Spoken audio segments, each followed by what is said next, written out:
Meaning of get up. Get up. Get up. Get up. Get up. Get up can have multiple meanings depending on the context in which it is being used. As a noun, it can refer to someone's outfit or clothing. As a verb, it can mean to stand up from a seated or lying position, or to arrange or prepare oneself for an activity or event. It can also be used as slang to mean leaving or departing from a place.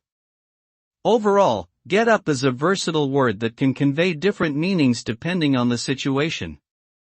Its usage is typically informal and colloquial, and it can be found in both spoken and written English.